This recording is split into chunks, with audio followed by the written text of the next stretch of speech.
皆様こんにちは。煎茶道東阿部流家元師の土井清彦です。今回はそもそも煎茶道とは何なのかということについて解説していきたいと思います。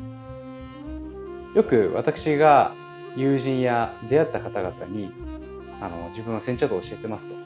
と自己紹介いたしますと、煎茶道と首をかしげられることがほとんどです。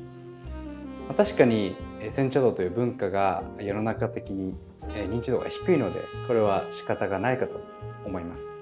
今回はそういった方々に向けて分かりやすく解説できればと思います。さて、日本の代表的な文化である茶道ですが、実は茶道には2種類存在するのをご存知でしたでしょうか。おそらく皆様が茶道と聞いて頭に思い浮かべるのは、静かな部屋でシャカシャカと音を立ててお茶を入れるあの姿、茶葉を粉末状にしたものにお湯を注ぎお茶を立てます。これはいわゆる茶の湯というものですね。抹茶はよくスイーツなどに使われますので、割とメジャーなアイテムかと思います。そしてこれとは別にもう一つある茶道が煎茶道です。煎茶道では乾燥した茶葉に直接お湯を注ぎ、急須でお茶を入れます。つまりお茶の入れ方、作法、使う道具、これが全く異なるんですね。もちろん形式も違うんですけれども、その歴史や成り立ちも全く異なります。一般的に茶道と呼ばれる茶の湯は、中国宋の時代に用いられていた抹茶法というものが日本に伝えられ、安土桃山時代に千利休が確立させたものです。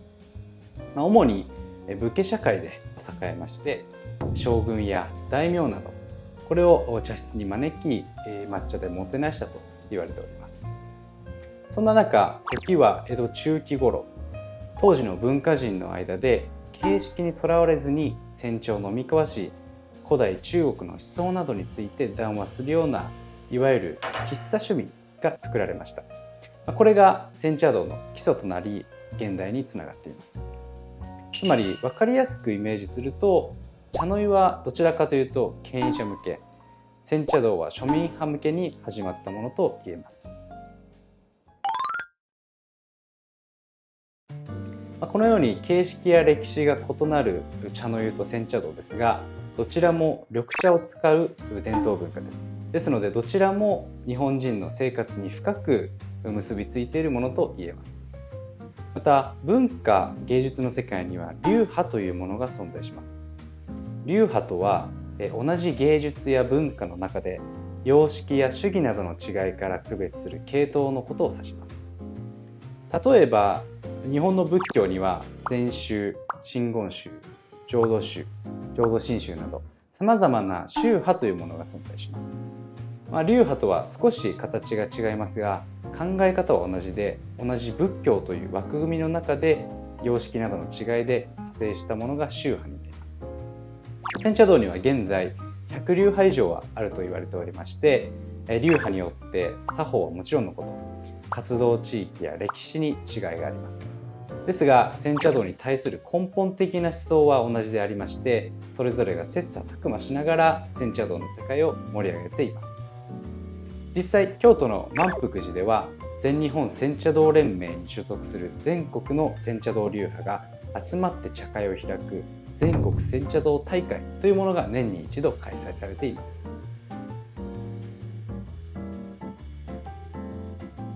最後に、煎茶道を語る上で欠かせないのが茶会の存在です。もちろん日々のお稽古も重要ではありますが、茶会を開きお客様をもてなす、そして日々の稽古の成果を披露する、これが重要となります。そして私たち東阿部流では1年を通して全国各地で茶会を開いています。四季の移ろいを感じながら趣のある会場でお茶をいただく、これが煎茶道の醍醐味と言えるでしょう。